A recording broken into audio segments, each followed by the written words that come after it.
we'll start with a prayer. In the name of the Father, and of the Son, and of the Holy Spirit. Amen. For a few moments, we remember that we are in God's presence, and we thank the Lord once again for the gifts that we receive this day.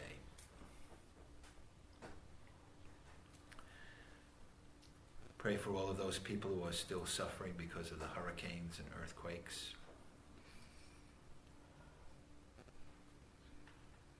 And we pray together.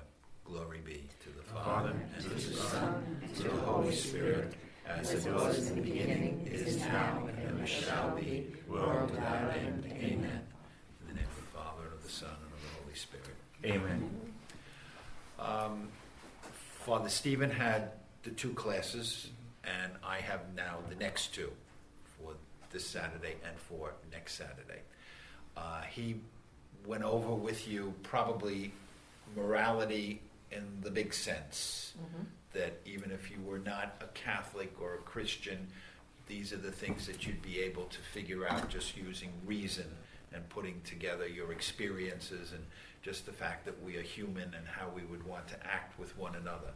So he kind of like gave you the big picture. Now what's going to happen with the next two classes is we're going to put, in a sense, the fine tuning on to say, well, now how come we have the commandments, and how come we have a law, and where did that come from?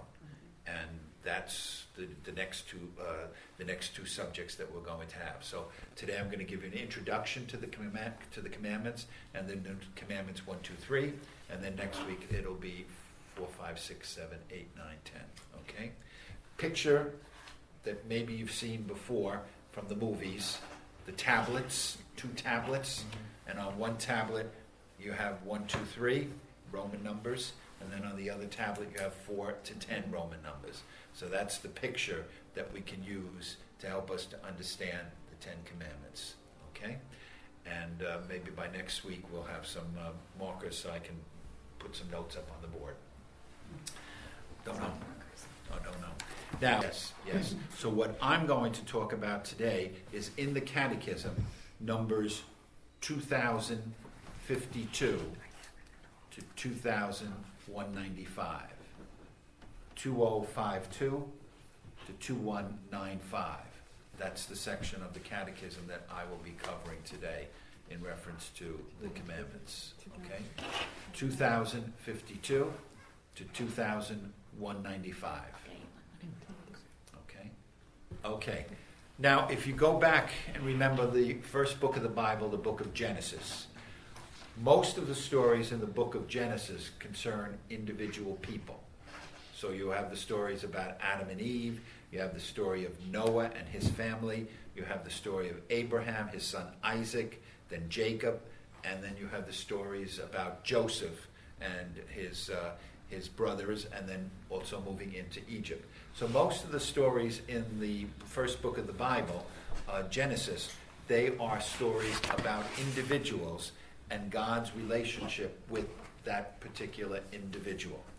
Now as we move into the book of Exodus, it's going to move from God's relationship with an individual now to God's relationship with a people, a nation, a family, if you will. And that's where the 10 Commandments and the covenant are going to be expanded to. Not only talking about an individual, but now we're talking about a family, a group, a nation. All right?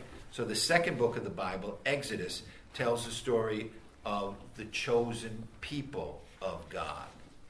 And in a sense, that's getting us ready to say God deals with us through the church as well.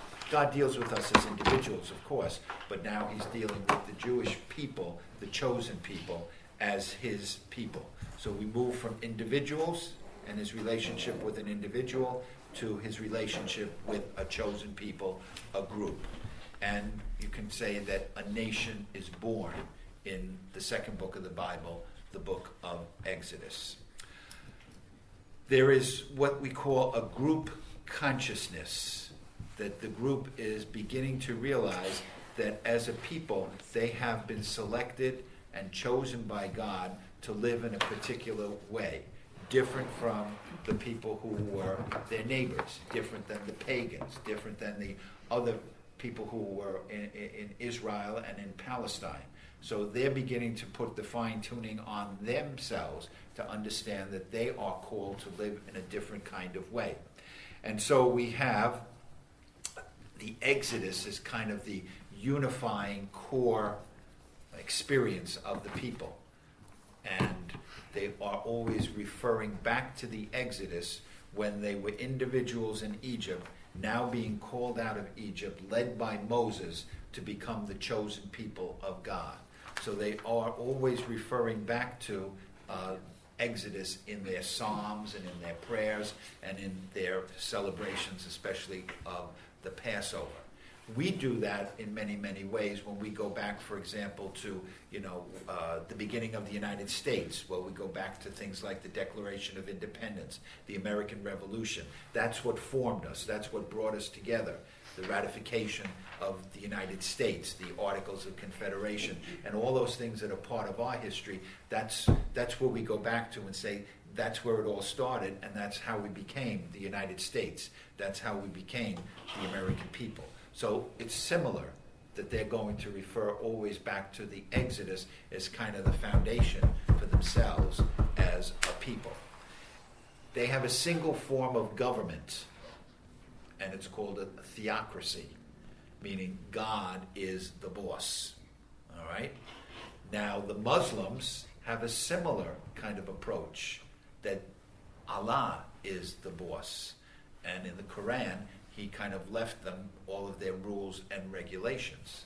All right? So theocracy is not something that is just something from the past, but it's something that now is still being carried on as far as those people are concerned. All right? We believe that God speaks to us through our people, and God speaks to us especially through the Pope and the bishops. So it's a little bit different, that God is not ruling us, whereas for the Jewish people, God was the boss, and you had to obey the boss. And for the Muslim people, Allah is the boss, and you have to obey the boss. Okay? Also, God gives them a promise of a homeland, that they're always going to have a country, and it's going to be the country he gives them, Palestine, Israel, the Holy Land, whatever kind of word you might want to use. And that's why it's so very, very important for the Jewish people always to have Israel, because God gave them that country. God gave them that land. And so they can't give it up. They're always going to be fighting for it. They're always going to be defending it. They're always going to say, this is where the Messiah is going to come from. So we have to make sure we keep this land, and that, it's not given away. It's not taken over. And they defend it so very, very much. And you can see that they kind of try their best to expand it by even having more and more settlements in the Holy Land. So that's another way that they kind of say, well, God gave it to us, and God told us to keep it as our land, our promised land, and so that's what we're going to do. So that's just a little bit more of a background as far as the Jewish people are concerned. Bible, remember, is a book of books. Okay. And the first part of the Bible is the Old Testament, Right. the Old Covenant. Then we have the New Testament, 27 more books. That's the New Testament, all right? They were so against Jesus because he wasn't the kind of Messiah that so many of them thought they were supposed to have. If they were going to get a Messiah, they were going to get somebody who would be a king, he'd be a powerful person, he'd get rid of the Romans, he would make them rich once again and prestigious and powerful and all of that. Jesus didn't, that's not the kind of Messiah he was. And so they didn't accept him as Messiah. They're still waiting for a Messiah. All right? Jesus, good person, good teacher, interesting stories, nice things that he said, but he wasn't the Messiah that so many of them were looking for and waiting for. All right? But the 45 books of the beginning of the Bible, let me put it that way, are the Jewish part of the Bible. And they accept most of those books. Okay? So that if you had a Jewish Bible, it would be the first part of the Bible. I don't want to say our Bible, because it's both parts. It's both parts. All right? And you have to read the first part independent of what you can think about from the New Testament, because it stands alone. It's got messages, and it's got information, and it's got promises from God based upon the experiences of the Jewish people. Okay? Does that answer Very your question? good. And I'm sorry I said movies. What I meant is the second part of the New Testament when Jesus was around. So I didn't mean to say movies. I was just trying to give you an easier example. Well, the movies sometimes can be helpful, but they can also lead you in a wrong direction. Okay? So when you have Charlton Heston, dividing the Red Sea in two, okay, well, that maybe is not actually what happened. All right? And so the movies can kind of confuse people or give them a different, a distorted picture of what might have really happened. Okay, of what might have really happened. All right? All right? And you have all of these people leaving Egypt in the movies. Well, suppose, for example, all of the people, all the Hispanic people left New York City to go and start another country. New York City wouldn't allow it. So, but the Bible is pretending or saying or teaching, all of these people left Egypt. Well, we probably think it maybe was just a few hundred, actually, who left Egypt.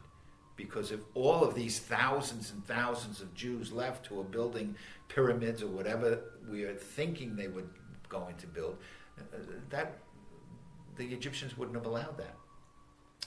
So it probably just was a small group that decided that they didn't want to continue to live there in Egypt and left. But that's not an interesting story, is it? So let's make it more dramatic. Let's really, really build it up. And so it doesn't change the truth, but it just makes the story much more interesting. So what did the Jewish people believe? I mean, what did the Jewish people, if they didn't believe that Jesus was the Messiah, who did they think he was? A good man, a great teacher, a rabbi, maybe a person who was able to work miracles, but he wasn't the Messiah, because in their mind the Messiah was going to make them a powerful nation, a rich nation. Materials. It was going to be a person who would get rid of the Romans, that the Romans would no longer be controlling them. And that was not Jesus. That was not Jesus. I've read the first book, the Old Testament. I'd go back to it, and I get lost after the Genesis or towards the end of the Genesis. Then I go into reading the book of Abraham, and it's just confusing. It's not easy. It's difficult because easy all of those books are different kinds of literature. So if I give you Shakespeare to read, that's different than if I give you the Daily News to read, or if I give you the New York Times to read. They're all different, and we have to understand them in different ways. Or if I give you a biography to read, that's different than reading a play of Shakespeare. So all that's in the Bible, they're all different kinds of literature, written at all different times. So sometimes people think, well, I'll start by reading Genesis, and it's one complete story. No. It's all over the place. See, that's where I get confused. It's all I look over at the it place. as one story, and this part. No. You're reading a book, chapter 1, chapter 2, chapter 3. No. They're all different. So I'm going back, writing names, and trying to follow whose son, whose father this son was, and just going back the whole. Don't worry about that. The bottom line, the moral, the lesson on that is they were all connected. Okay, they were all connected. It's like when someone comes up and says to me, well, that was my sister's mother's brother-in-law that lived in the house there. Wait a minute, I can't figure that out. Yeah, I can't figure that out. But that's what they're putting in the Bible. They were all connected as family. Okay, and when they were talking about that or reading that or explaining that, they understood who all of those characters were. Now, 2,000, 3,000, 4,000 years later, we don't know who those folks are. So we sitting here from the beginning of time may be related to someone from. It's like where did it all start? That you have to come back. That's another course that we gave. Yeah. That's another course, which answers some of those questions. You know that the Jewish people, when they came out of Egypt, the Jewish group, or the chosen people that was beginning to form, they went into the desert and they went to Mount Sinai. All right, and Mount Sinai was a huge mountain at the lower part of the Sinai Peninsula. Okay, and always a mountain is considered the place where God speaks, where God's message comes. So that Jesus teaches from the Mount, the Sermon on the Mount. The Jewish people, Moses went up to the Mount to get the law. Not all of the people. So Moses was going to be the spokesman, the leader. And if Moses is the spokesman, the leader, he's the one that's going to receive the message from God. Who does that remind you of? I don't know what that music is. She thinks she's Would be the checking Pope. all the stuff on the organ. Oh, okay, right. Would that be our Joy's still Pope here. being the messenger that More important than the Pope. Jesus? Jesus, exactly. All right? And the idea would be that Moses went up the mountain to receive the Ten Commandments, to receive the message of God, to receive what God wanted him to convey to the people. Okay?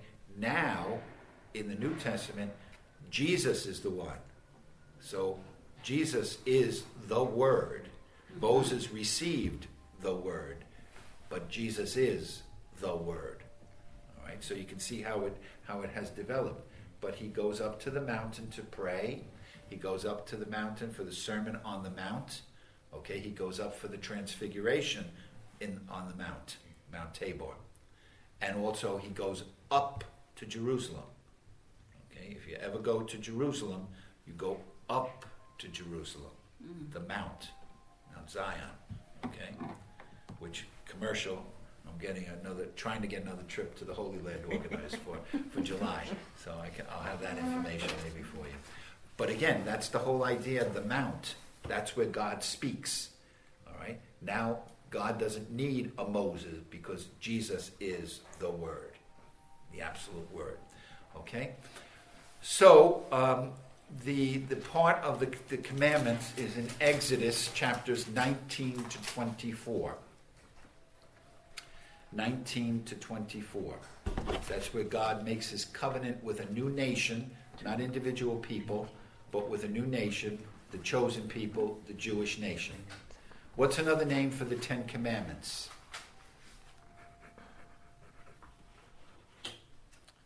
The Lord of God. Decalogue. Another name for the Ten Commandments is the Decalogue. How do you spell that? 10 words. D-E-C-A, Deca, Log, L-O-G.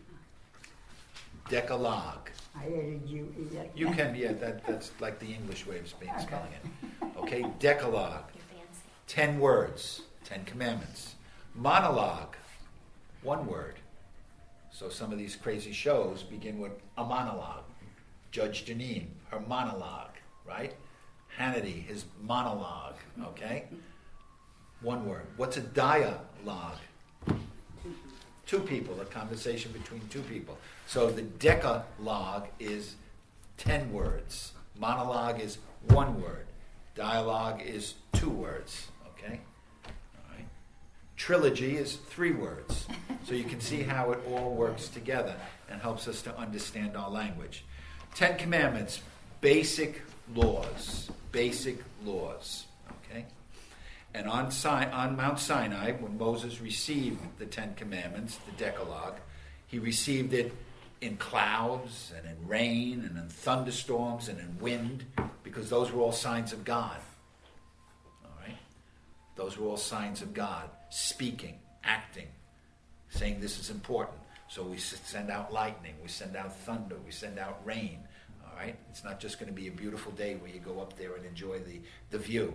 Okay, so those are all signs of God saying this is important. So important lightning, so important wind, so important rain. Okay, I want you to pay attention. I want you to pay attention.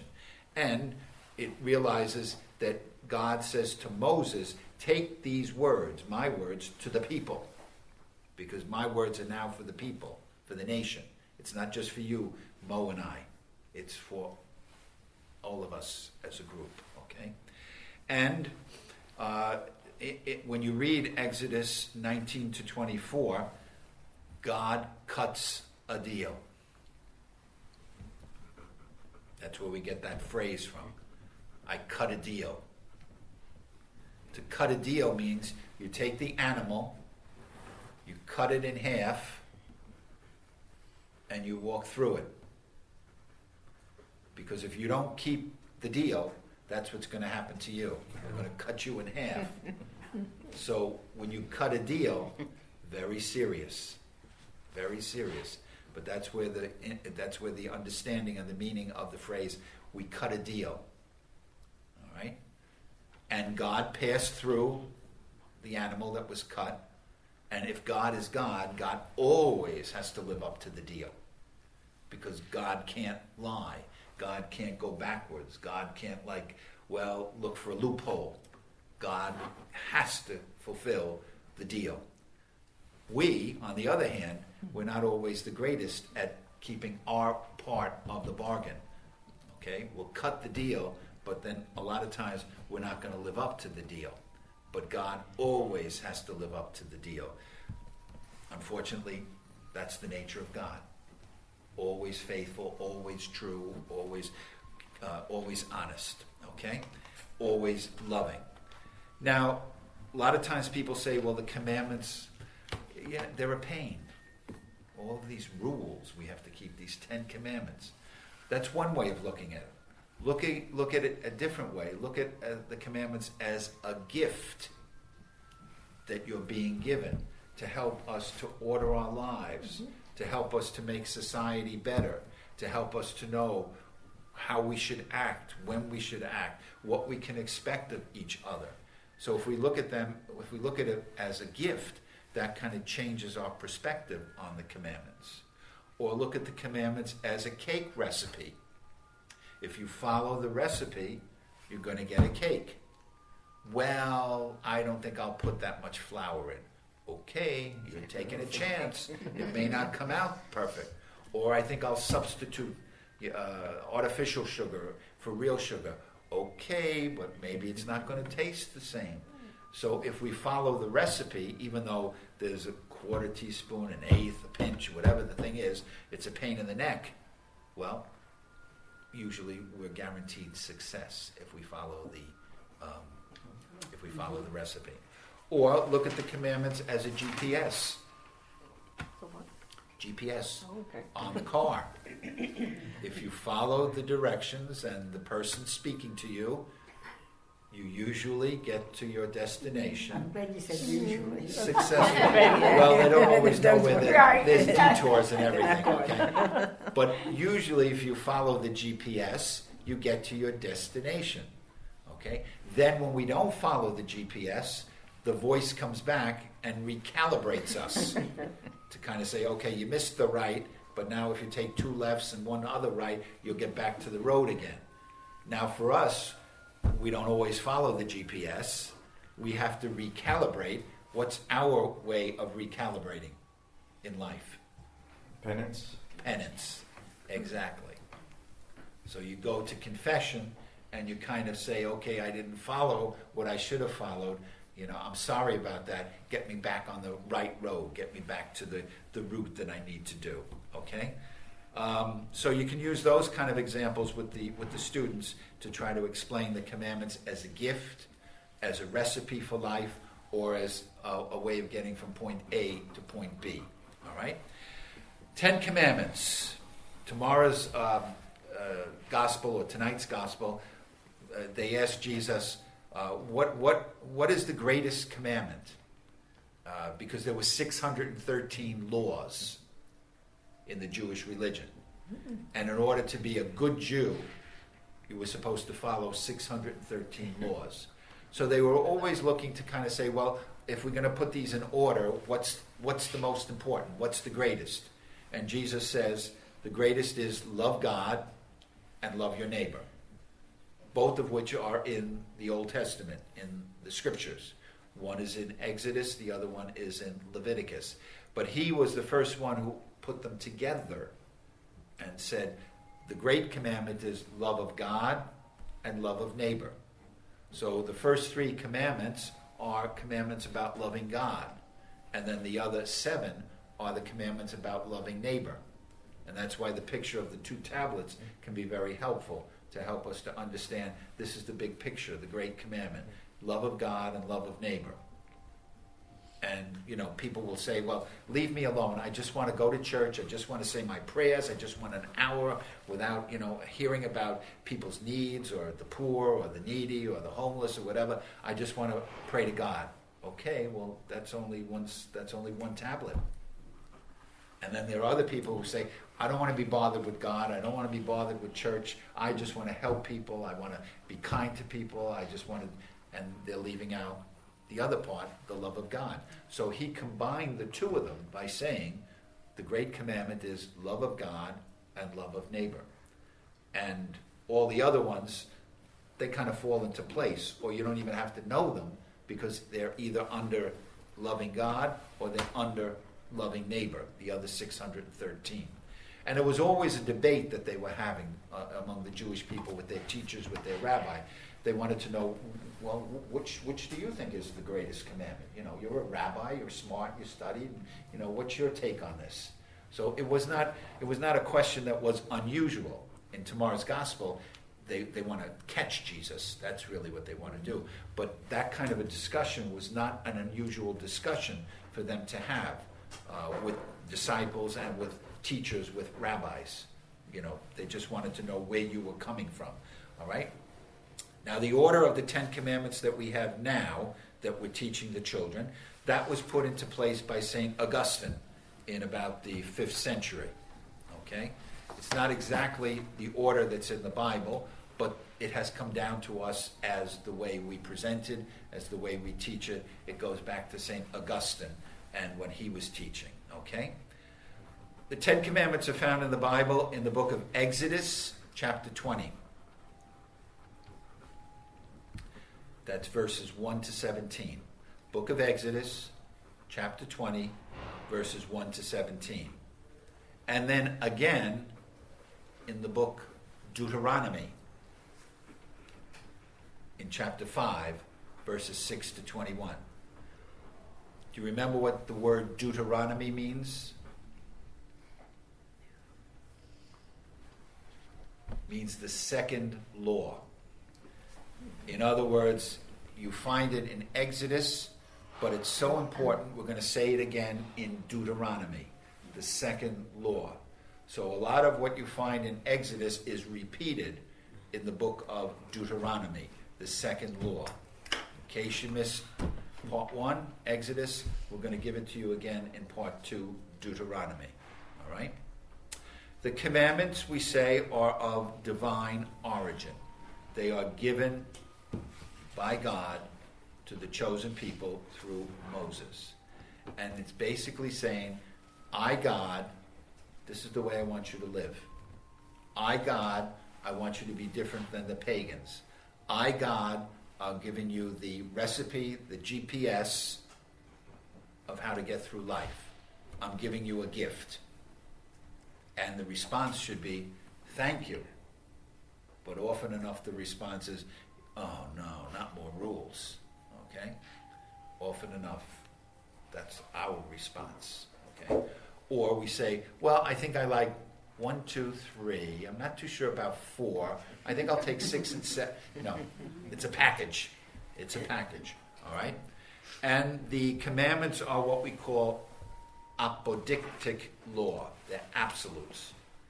These are doozies and don'tsies, which is different than casuistic law, which is when we give a situation and we then, try to play it out and see how we would come to a rule or a law. So these are God made it simple. He made doozies and don'tsies. Do this, don't do that. Stay away, don't stay away. Okay?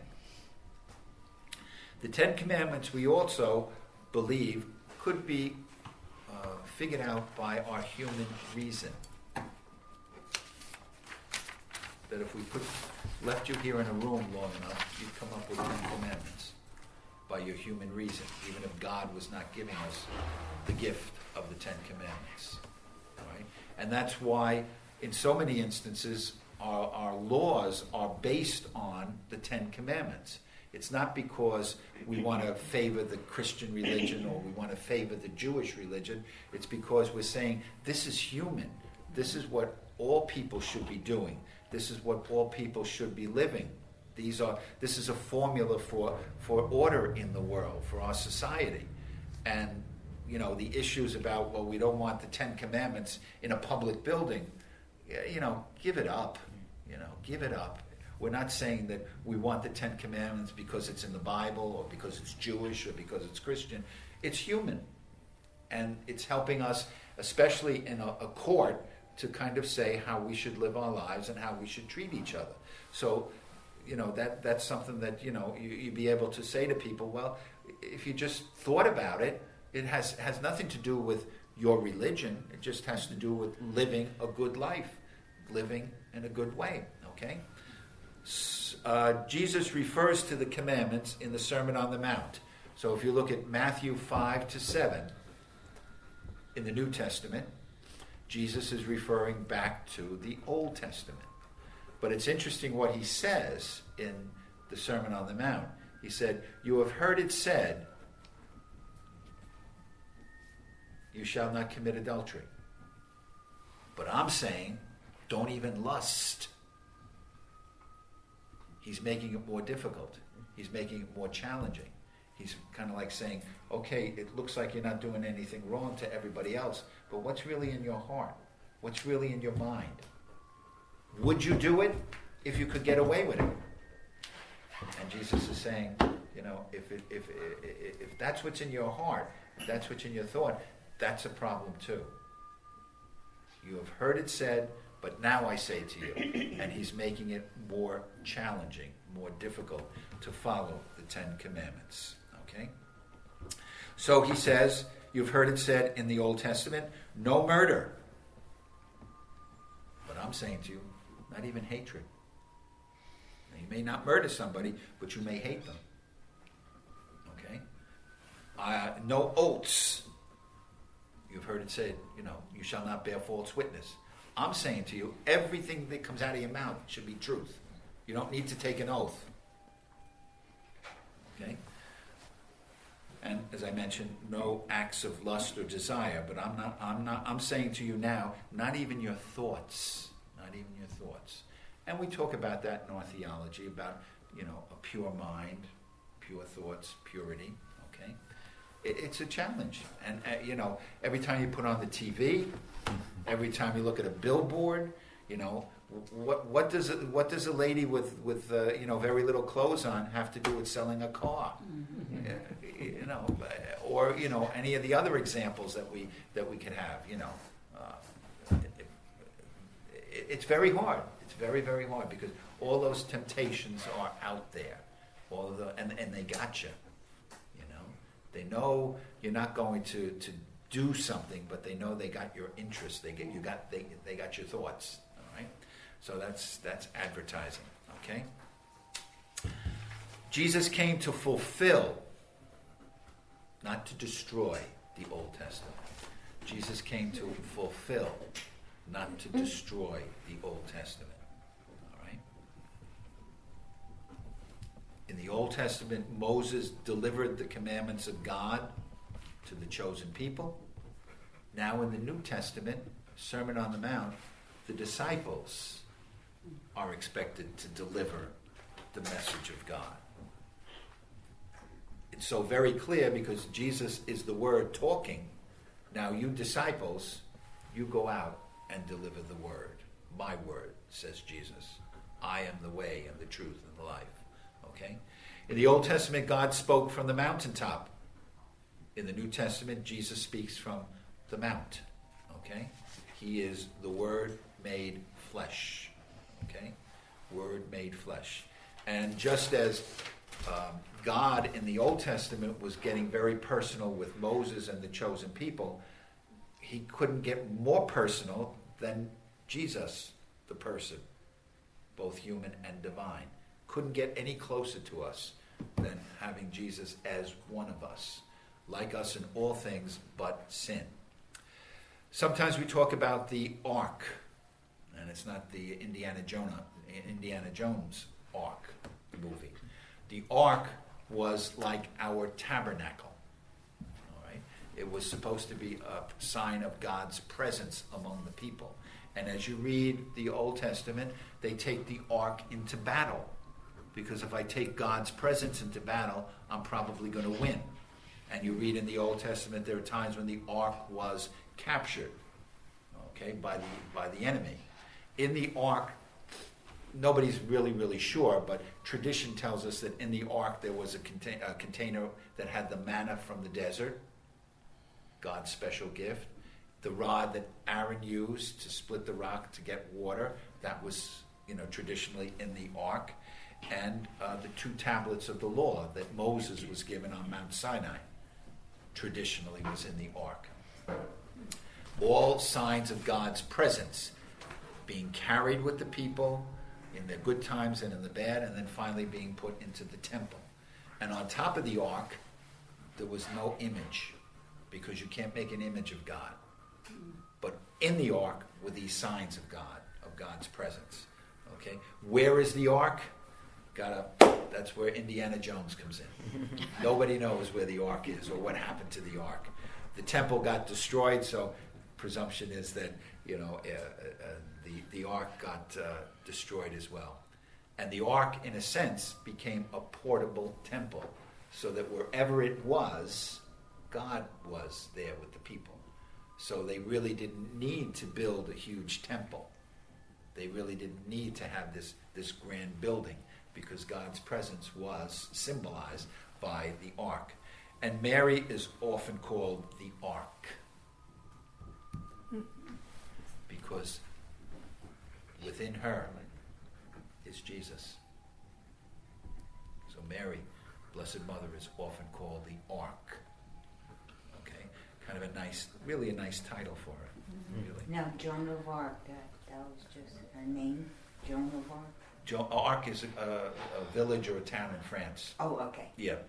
Has nothing to do with the Ark. Joan of Arc is A-R-C, and what we're talking about is A-R-K. Yeah. All right. So let's do that. Now, here are some perhaps ideas that you could use with the kiddies. We'll just go over these quickly.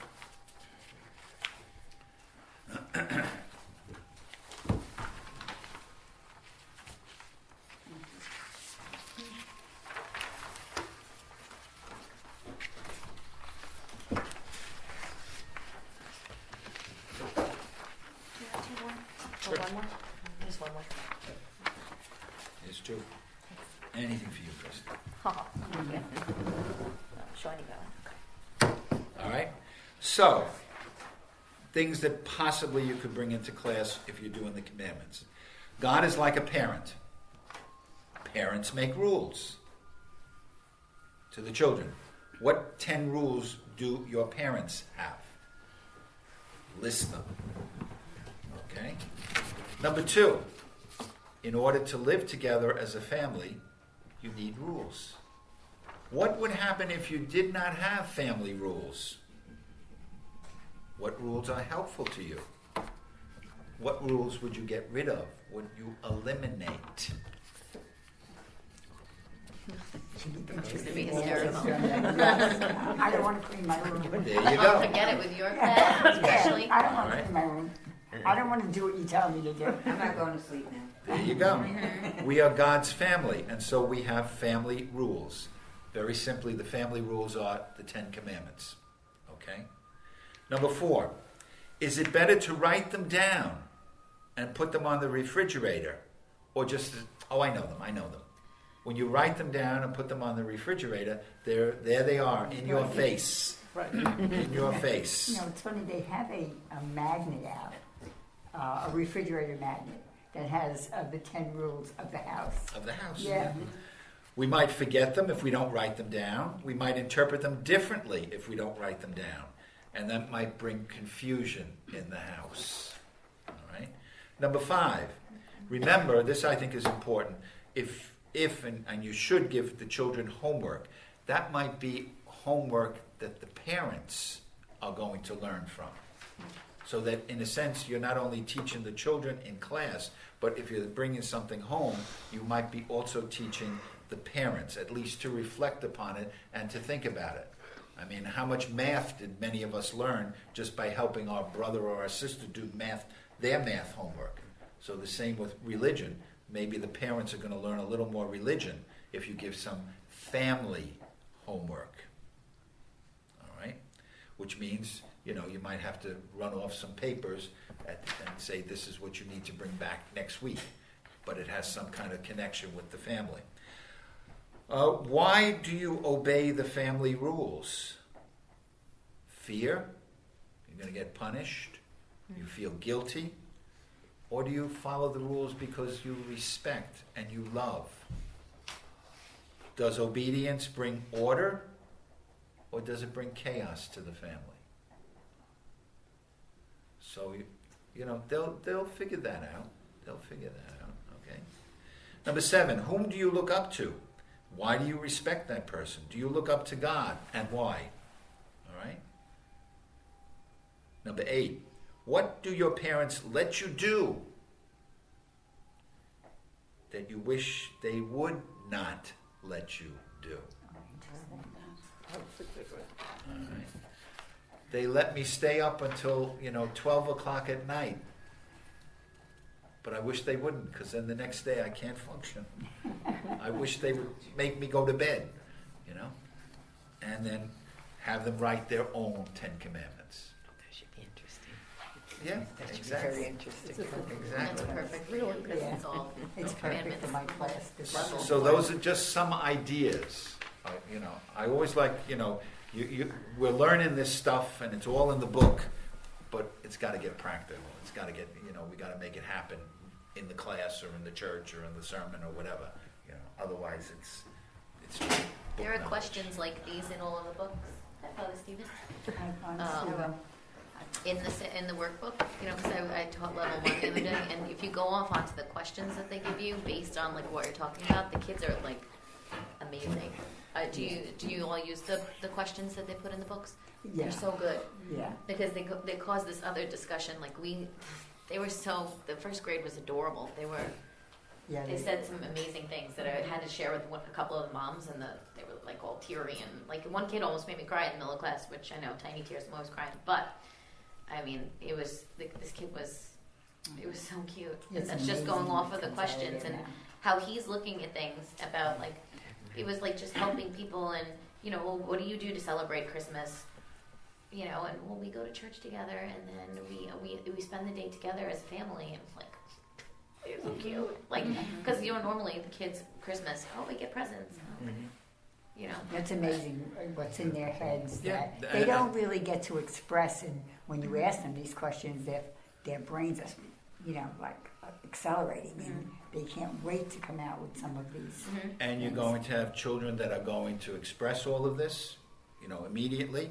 Then you have other children that they have it in their head, as you say, but they're scared or they don't feel confident to speak out in class.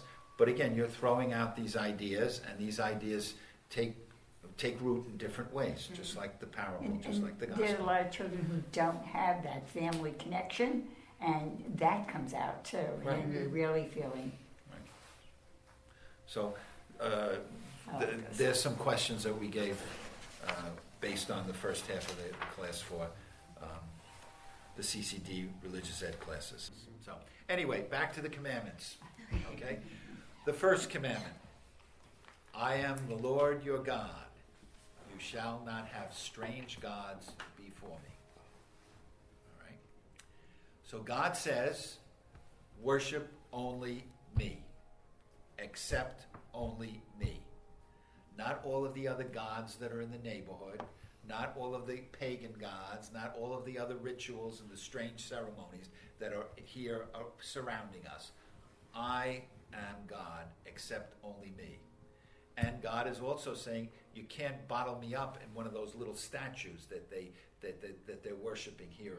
Okay, you can't put me in a bottle. I'm beyond it. Okay, that's why I told you my name. I am who I am. All right? And faith only in God, not in magic, not in idols, not in the golden calf, which was in the scriptures in the Old Testament, not in superstitions, not in lucky charms. Okay? So I have a question, because we have saints, and I know a lot of people, pray to saints, St. Joseph, St. Anthony, and is that wrong? No. When you pray to the saint, you're asking the saint. Where is the saint? In the name of Jesus. Okay. You're saying to the saint, do me a favor, put a good word in for me with Jesus. Okay? I'm not going to go to the boss directly. You go to the boss for me. Okay? So I'm asking the saint to do me a favor. And people have favorite saints. Okay? Because they believe that saint helped them with God. All right? So we don't worship saints. We pray to the saints to go to God. And there's some religion, and I'll speak of one, Santeria, which is a form of worshiping, where Saint. they use the saint, and that worships them almost like God. Right. They're not God. They're not God. I mean, probably most of us have a picture of a relative at home that sometimes we talk to. Sometimes we might even kiss the picture, because we're thinking about the good that person did, or how kind that person is, and we know that person is hopefully with God in heaven. Do me a favor, Grandma. Do me a favor, Auntie. Help me out. Okay? You went through this. Okay? And that's what we do with the saints. Or you have people who are in church and you see them standing in front of the saint, talking to the saint. There's nothing wrong with that. Or, kissing the saint. As long as we keep it in perspective that the saint is not a god. I am the Lord your God. You shall not have strange God, even saints before me. The saints are with me. One response from my little fourth graders was the best with that first commandment. Oh, but Mom and Dad, they're my idols. I did say, well, I understand Mom and Dad are idols, but God, is there. But that's like, oh no, they come before God. And that was a little difficult Okay. for me. Then maybe the folks at home are not teaching the children Right. to say, God gave me Right. to you, Right, but I come from God. yeah. Mommy comes from God. Daddy comes from God. Yeah, it was a little hard. God can't be here with you, so he sent me to take care of you. I tried all that. I mean, hopefully it got through, but Well, but it, for a little kid, it's like, oh, Mom and Dad first, then God. sure. Other strange gods that we might have in our life would be money, power, prestige, sex, material goods, food, alcohol, gambling. Okay, work could end up being our god too. Okay, all right. Horoscopes. If you read the horoscope for fun, okay, it's for fun. But to believe in it, I don't think so. Palm reading. Yeah, definitely. Okay, that person makes his or her living by, oh, Christy, yes. Soon you will be looking for something. She knew I was looking for something. The sentence has no real object to it. You're just throwing it out, and you're getting hooked. Okay? I am the Lord your God. You shall not have strange gods before me. I am God, and that is it. And the child loves the parent, okay? But the parent needs to help the child love God too. Yeah. And that's the job of the parents, Yeah. okay? Okay. Let's thank God for giving me to you, Right. that kind of thing. And that's what they have to try to do. And Sunday attendance is our way of saying thanks to God for all that he has done for us. We have to say thank you. We were always taught to send a thank you note, make a thank you phone call. Well, thank you to God on Sunday. Yeah. Okay. That's sometimes the reaction, or we don't realize that even that we just have to say thanks to God. And this is the way we do it as Catholics. I'm not saying that people who don't do it are bad, but I'm saying that this is what we believe. All right. The commandment is saying, don't be an atheist, because I am God, so you got to believe in me. And don't be an agnostic, like I'm not sure there's a God. All right, so that's commandment number 1. All right. Commandment number 2. Thou shalt not take the name of the Lord your God in vain.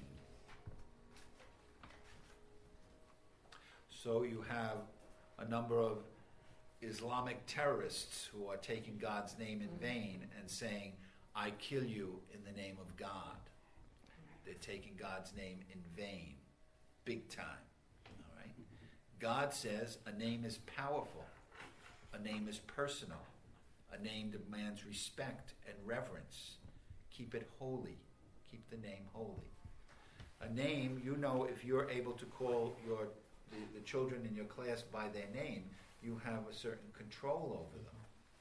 You have a certain power of them, because they know, Madeline, you're not doing what I told you to do. He already knows my name. Okay? So God knows our names personally. So don't take the name in vain. Don't use the name in an improper way. It means no perjury, no lying about people, no cursing, which is the opposite of blessing. All right? I cursed. Well, sometimes we get that in confession all the time. I cursed. Well, cursing for a lot of people means, oh, God damn it. Well, technically, a cursing is asking something bad to happen to a person, just like a blessing is asking something good to happen to a person. So, use words properly, but I don't know if everything, when people say that they were cursing, if that's exactly that they were wishing bad on a person. All right? No blasphemy. That's another thing that we can teach the children.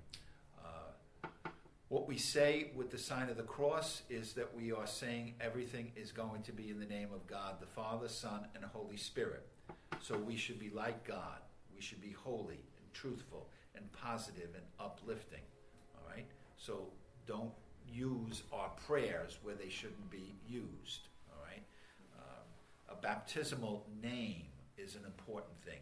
So we usually like to have the people take the name of a saint, because that saint will be like a hero or a heroine for the particular person. And that becomes a little bit more obvious when we do the confirmation names, because now the student can select his or her own name that they want, and we have them do a report on that, as you well know, that they selected Joan of Arc because of a particular thing that they read about her, and they liked it, and they want to bring it into their lives. But names are important. So when we come up with these names that are not saint names, A lot of them. we kind of roll our eyes. Yeah, there's a lot of them in the class, and some of them I don't even know how to pronounce. No. And again, it's an attempt, I think, by parents to make the child different, special. No one else has that name. Okay, well, what does that name mean? Well, it's a combination of whatever. Well, okay, does the child understand it's a combination of whatever? I think I told you we had a student at Hayes, and his first name was AZ. A-Z. The mother saw a file cabinet with A-Z. She thought that was a cute name, AZ. And that's the way he signed everything. A-Z. dash Z. I forget his last name. That's terrible. Yep. Just created a new saint. Well, I don't know, but anyway, what can I do? Something else that comes up, Father, is swearing in the name of God. Which is like a curse. Let your yes be yes. And Yep, your no be yep. no. So another thing that you could ask the children when you're doing this commandment is say, ask your parents why they gave you that name. What's its background? What's its meaning? Does it have a history? Especially if it's a combo name, like J-Lo. Why do they give you J-Lo? In the Jewish tradition, it's very important names. Yes, yes. Because I worked with a Jewish co-worker, and she asked me, what are your children's names? I said, Daniel and Rebecca. Oh, she I said, loved that. And she said, do you know what it means? And I said, no, but I know it's in the Bible. And then she sent me the meaning, and I translated that to my kids. Danny was happy, but Rebecca was like, that's what it means. Can you tell us what they mean? Daniel is like a brilliant star. Oh, he loved that. Yeah, and Rebecca was like a young, very innocent calf. The Old Testament. And she was like, oh, yeah, come on. Daniel's a brilliant star, I'm not. Yeah. So ask them why their parents. That's like homework for the parents too. Yeah. You know, names are very, very important. You know, we're studying names, and it's under this commandment. You know, send it home and see if they can come back with a sheet that their parents will say why they have that name. Well, that was the name of your grandfather, or that was the name of the town that we came from. Or, you know, there's all sorts of stories about names. So see if you can get a story. And you know, we've gotten away from saints' names, and I asked my the way it parents is. that question, well, my mom, not my dad, but my mom that question because I have the names with the three sisters, and we all end with the same Annette, Jeanette, and Yvette. So Lynette, the four was on three. So I asked them, I said, why did you name my dad? My mom said, because your dad said it was easy to remember in the rhymes. Jeanette, Annette, Yvette. But then when we were growing up, they would forget our names. Which and one was Annette which? would call me Annette when I was Jeanette. And, it was just confusing. But Well, that was ETT really- is like made it easy for the them. little one, So, Yeah, that's the true. little Jean. Yeah. ETT, Marguerite, the little one. Those are like, those mean little. Oh, it's interesting. Yeah. And Jean, maybe, you know, that's a feminine. Jeanette is the feminine for John. Yeah. So how do you get, when somebody comes to you with names that are not the names of saints, how do you handle that? We probably say, do you want to give a middle name of one of the saints? Yeah. No. But you let them anyway, so let them have what they want. Yeah. Okay. All right. You know, embarrassment is sometimes it's trying to guide them. There are things that at times we presume people know, but they may not understand it. They may not know it. They are just doing it because it's the fashion of the day. Yeah. But if you guide them to details, then they begin to rethink of what they are doing. Michelle's teacher didn't really pick up. You know, do you really want your son to be called Gucci? Right? Well, it's a cute name. I said, yeah, it's a cute name, but, you know, how about put a saint's name in, because the saint could watch over your child and pray for your child. All right, how about Gucci Joseph? I said, that Gucci Joseph sounds good. They got what they wanted, I got what I wanted. And maybe the kid will say he doesn't want to be called Gucci, he'd rather be called Joe Yeah. when he grows up. Well, I mean, that it's you know, in the good old days, the priest would have said, no. Okay. Well, the good old days are, Gone. well, today is a good old day. Every day. My grandmother was a twin. My grandmother's name is Eve. You can take one guess at what her twin brother's name was, and I don't really know how they let them do that back then. Adam and Eve? That's ridiculous. Well, What were my Adam is in the Bible, so great-great-grandparents they thinking? probably I said know, that, but right? I mean, it could be like even, I don't know, Matthew or something? I mean, Adam? No, Adam means the man. Yeah, well, Name, really. The man. that worked. Yeah, that's how that works. That's how that Okay, we come to the third commandment, my favorite. Oh, yes. Remember to keep holy the Lord's worked. day. Well, it doesn't say you got to go to church. Okay, you're absolutely correct. But what we do as Catholics is we keep holy by going to church. That's the way we keep holy. Well, I don't think you have to keep holy that. Okay, if you want to go to Orchard Beach, Section 7, say your prayers. That's the way you keep holy the Lord's Day. That's not the way Catholics keep holy the Lord's Day. Okay, so worship the Lord on the Sabbath, which for the Christian is Sunday, for the Jewish people it's Saturday, and for Muslims it's Friday. Okay, so that's the Sabbath. But the idea of Sabbath, no matter what religion you would have, would be that on a certain day we stop and we think about God. We thank God, we worship God, we pray to God on the Sabbath, the holy day. For us, Sunday; for Jewish people, Saturday; for Muslims, Friday. Stop because it's holy. Keep holy the Lord's Day. Keep holy the Sabbath day. Some people might literally say, well, it says I stop working. So I therefore shall not work at all. Okay. And not shall do anything. For the Jewish people, remember they had all sorts of rules about what they could do and could not do on the Sabbath.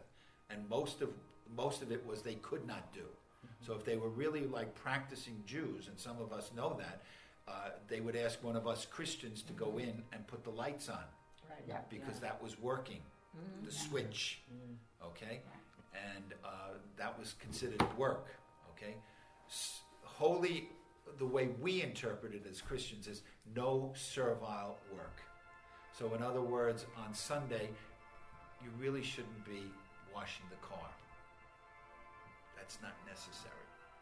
So instead of washing the car, you say your prayers, or you meditate, or you think, or you reflect. Or on Sunday, maybe you shouldn't be, vacuuming. You got to figure out what is servile work that you could kind of put on for another day. Food shopping maybe you just have to do food shopping, okay? Because that's the only opportunity you have to go shopping. Another thing that we face, and you're going to say, well, how do you handle that? Somebody says, I work all day Sunday. I have to work. And you're going to say, well, okay, when do you worship? When do you keep holy the Lord's Day? Well, I'm off on Thursdays. Okay, then go to church on Thursdays. That's the best you can do. We'd like you to be with the community. We'd like you to be at the Mass with, the music and with the sermon and everything. But you can't. You don't want to get fired from your job because you say, I have to. Okay? So make holy another day for the time being, is what I always say to them. All right? Make time for God. Are you saying The that church Sunday you don't do anything Pardon me? but pray and go to church? No servile work. Oh, okay, yeah. And it used to be years ago, stores were closed. Closed, on yeah. Sunday. Yeah. And yeah. So I'm saying to you, don't wash the car on Sunday. I'm saying to you, don't paint the bathroom on a Sunday. I always do Okay. I always was, even on a non-Christian family, the one time where that applied in my life was Good Friday, Saturday, Good Saturday, and Sunday. Those 3 days were like, once a year, there was no sweeping. Everybody needs to do the sweeping before Good Friday. Everybody needs to cook before Good Friday. Everything was done before Good Friday. Right. Yeah. So how do you keep holy on a Sunday? That's going to be your challenge to figure out how you're keeping holy, all right? We keep, like for example, we honor Lincoln or Martin Luther King or George Washington with holidays. What happens on those days, technically? People go shopping. No work. No No work. A lot of deals. No work. No work. No work. So we're trying to say, well, if you're not working your regular job on Washington's birthday, on a Sunday, no work. Okay. So that's the idea, that we're honoring the Lord by not doing work that we can do on another day, And spending it with your family if you're lucky. And spending it with your family, okay? Because we spend time with God and with our family. God gave us his family. It's part of the covenant. So, for example, another assignment for the kiddies could be, how is Sunday different? And they might say it's not. All right? But maybe bring them to the realization of how to make it a little bit different. And there's homework that you can send to the parents. Like, ask your parents how we make Sunday different, or how we could make Sunday different.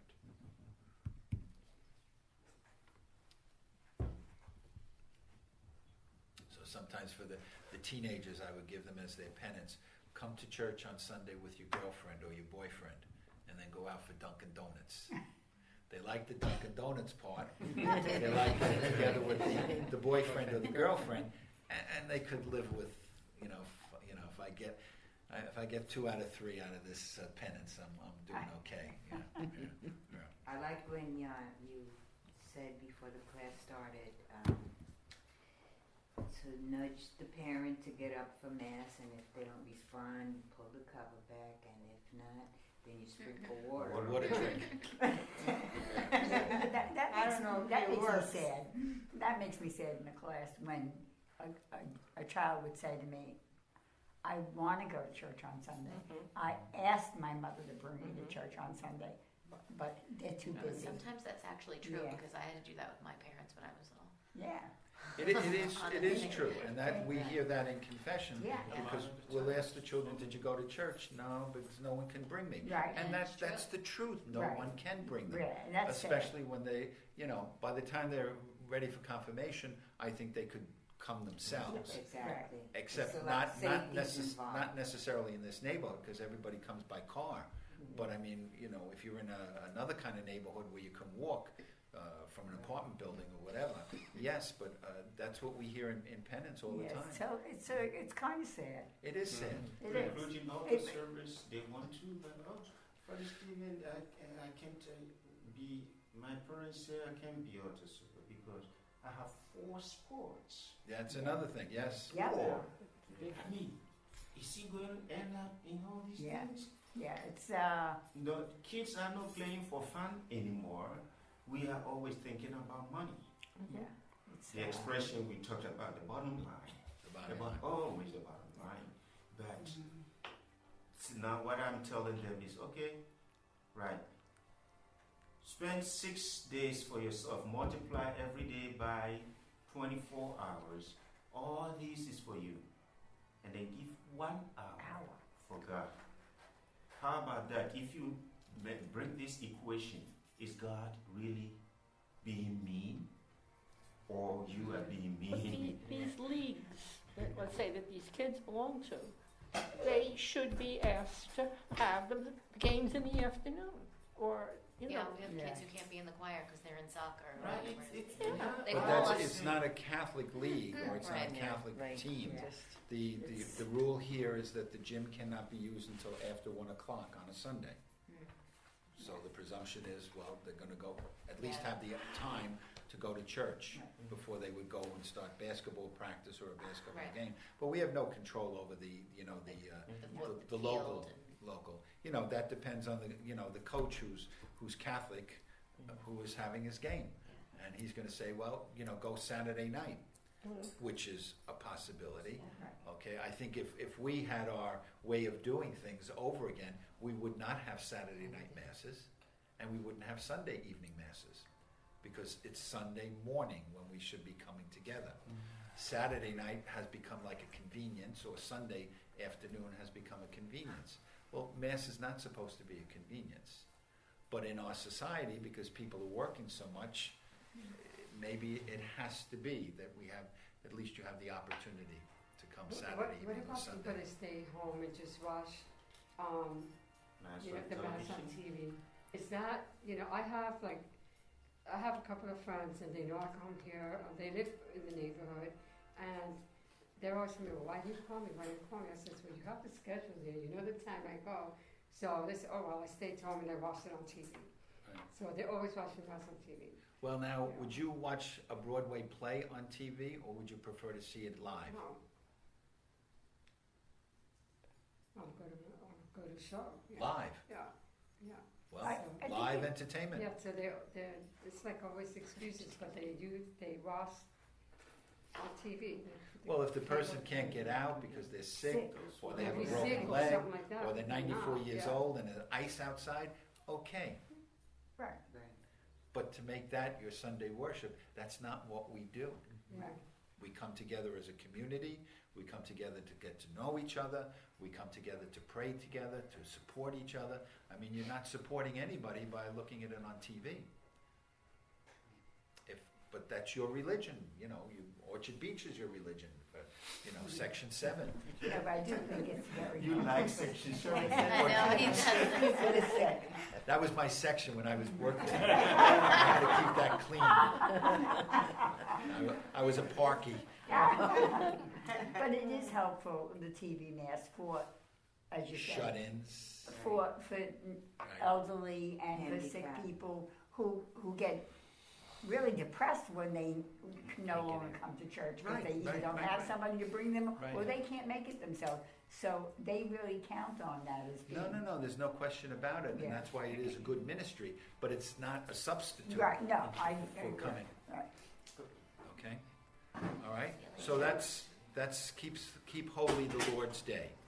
And our culture, our society is not helping us to do that. No. So we know that's another tension that we have in the real world. But we have to keep saying it, I think, and keep, pushing people. One way that we do that, it doesn't have the highest motivation, is that the children have envelopes, and we keep attendance with their envelopes. The adults are supposed to have envelopes, and we keep their attendance with the envelopes. As I always say to them, I'll be your friend forever if you put $1,000 in the envelope, but I'll still be your friend if you only put a quarter in. I know. So that's it. We did the overview of